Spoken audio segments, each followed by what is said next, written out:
చెప్పు చెల్లి. నా పేరు పురంధేశ్వరి సార్. మా పెద్దమ్మ పేరు కూడా పురంధేశ్వరి. చెప్పమ్మా. 2020లో కోవిడ్ వచ్చింది కదా సార్. చాలా కంగారు పడుకోండి చెప్పమ్మా.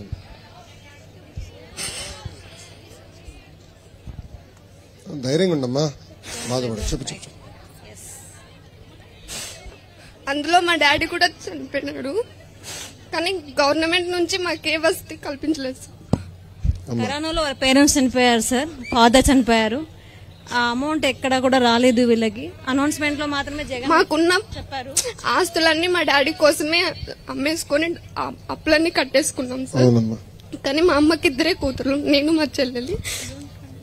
మా అమ్మ నా కోసం సగం కట్టేసింది సార్. ఇప్పుడు నా చెల్లెలు సెకండ్ ఇయర్ అయిపోయింది సార్. దానికి ఎక్కడ చదివిల్లో మా అమ్మకి ఏం తెలియడం లేదు సార్. ఒక్క నెల ఓపిక పట్టమ్మా. 1 month. అదొక్క హెల్ప్ చేయండి. 1 month అమ్మా. School fee reimbursement we will implement in full spirit. మిమ్మల్నే కాదు, మీ చెల్లిని కూడా చదివించే బాధ్యత తెలుగుదేశం జనసేన ప్రభుత్వం తీసుకుంటుంది. ఓకేనా? తీసుకోండి.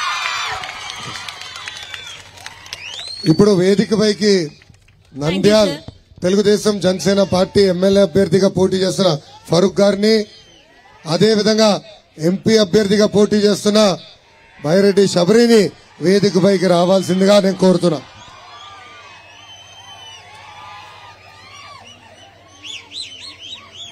గురుగారు రండి.